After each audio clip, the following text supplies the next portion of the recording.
विद्यार्थियों, आज हम पढ़ रहे हैं परोपकाराय सताम विभूतय पाठ के 6ठे श्लोक को। उद्गर्ष पर्जन्य गंभीर धीरम प्रमोद उद्वासय वायसानाम रत्नाय मानानी पयांसी वर्षन सशक्त विद्युत ज्वलित द्योतिनी। यहाँ आर्यशूर लिखते हैं, जातकमाला से ये लिया गया है और वो लिख रहे हैं कि बोधिसत्व ने बादलों से कहा, उद्गर्ज पर्जन्य गर्जना के साथ, हे बादल धीर गंभीर गर्जना करते हुए, प्रमोदम उद्वासय वायसानाम और कों के आनंद को समाप्त करो, सशक्त विद्युत ज्वलित द्युतिनी विद्युत लता से सजे हुए, रत्नाय मानाने पयांसी वर्षन रत्न के समान जल की बूंदों की वर्षा करो। तो बच्चों ये आपकी समझ में आ गया। अब हम देखते हैं ये इसका प्रसंग है। तो प्रसंग में देखा जाता है कि किस किताब से लिया गया है पाठ्य पुस्तक का नाम, फिर पाठ का क्या नाम है, और उसके आगे देखते हैं कि किसके द्वारा लिखित है, किस ग्रंथ से, और उसके किस अध्याय से, उस अध्याय का क्या नाम है, कहाँ से पाठ लिया गया। तो ये आपने देखा। इसकी व्याख्या है कि हे बादल, चमकती हुई बिजली के प्रकाश से युक्त रत्न के समान जल की वर्षा करते हुए को के आनंद को समाप्त करो और गंभीर धीर गर्जना करो। विशेष इसमें अनुप्रास अलंकार है। जल की कमी के कारण कोई मछलियों को अपना भोजन बनाने के लिए आतुर थे।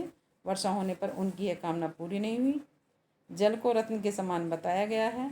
इसमें बोधिसत्व एक प्रकार से बादलों का धन्यवाद करते हैं। वे कहते हैं कि हे बादल, आप जो वर्षा कर रहे हैं वह इस समय रत्नों के समान मूल्यवान है और मछलियों के शत्रु को के आनंद को समाप्त करने वाली है।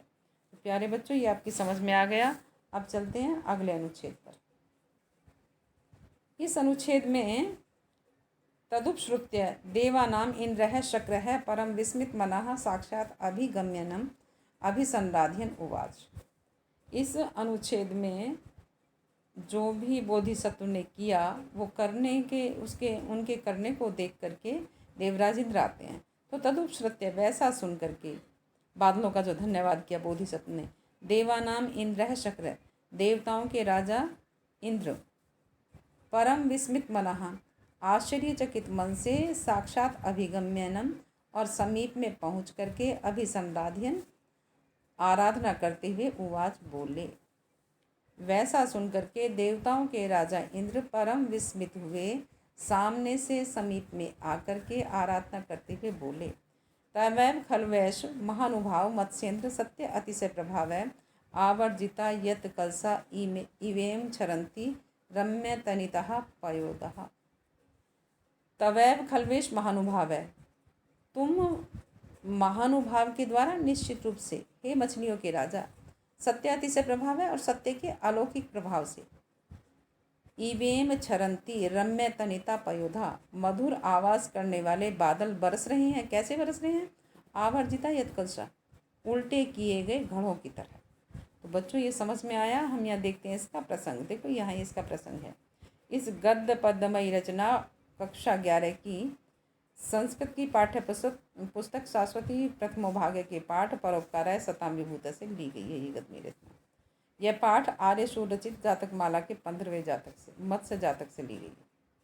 इसमें देवराज इंद्र बोधिसत्व की प्रशंसा व स्तुति कर रहे हैं, क्योंकि बोधिसत्व ने मछलियों के लिए अच्छा कार्य किया। अब आप देखिए इसके हिंदी अनुवाद को।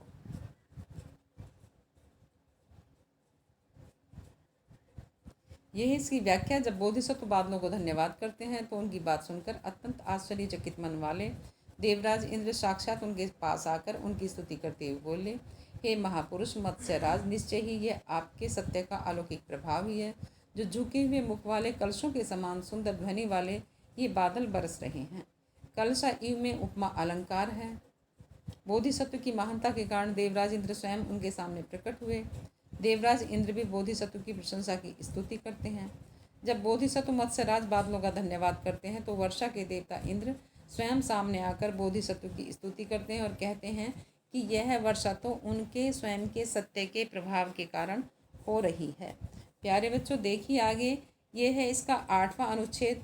इत्येवं प्रिय वचनैः संराधः तत्रैव अंतर्दधे तत् च सरः तोयम समृद्धिम अवाप।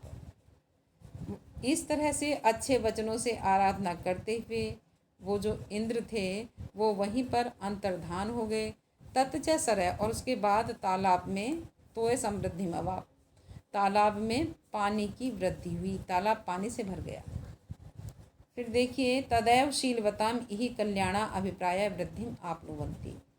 इस तरह से चरित्र को ही कल्याण की दृष्टि से पवित्र करना चाहिए, जिससे प्रागेव इस लोक में भी उन्नति हो, परत्र च, और दूसरे लोक में भी उन्नति हो।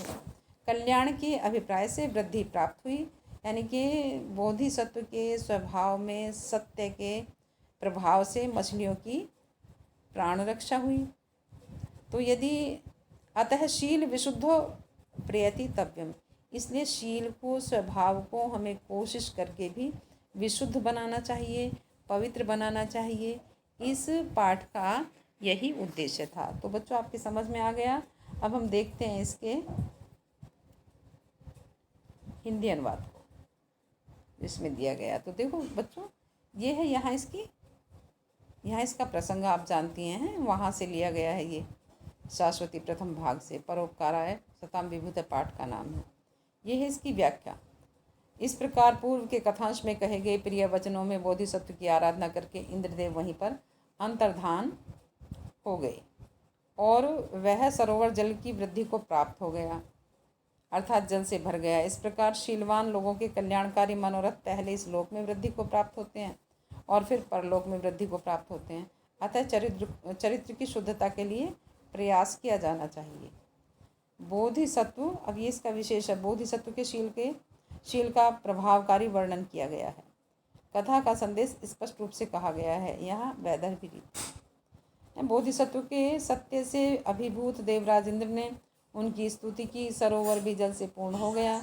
यहाँ लेखक ने स्पष्ट किया है कि बोधिसत्व के शील के प्रभाव से भौतिक समृद्धि, सरोवर के में जल का भर जाना और मछलियों की प्राण रक्षा हुई। तो प्यारे बच्चों, ये पाठ आपकी समझ में आ गया। अब आप देखिए इस पाठ का सार। तो सार में देखो, आर्य सुरचित जातक माला में बुद्ध के पूर्वजन्मों की कथाएं संस्कृत भाषा में लिखित हैं। बुद्ध के पूर्वजन्म को बोधिसत्व कहा गया है। बोधिसत्व अपने पशु पक्षी आदि के जन्म में भी अत्यंत बुद्धिमान, धैर्यवान, परोपकारी और शीलवान थे। प्रस्तुत पाठ परोपकाराय सताम विभूत में बोधिसत्व मछलियों के राजा के रूप में एक सरोवर के रूप में निवास करते थे। किसी समय वर्षा न होने के कारण जब उस सरोवर का जल कम होने लगा तो बोधिसत्व को सभी मछलियों की प्राण रक्षा की चिंता होने लगी। अन्य कोई उपाय न देखकर बोधिसत्व ने अपने सत्य और तप की दुहाई देकर कभी भी स्वयं द्वारा प्राणीवध न करने की बात कहकर देवराज इंद्र से वर्षा की प्रार्थना की।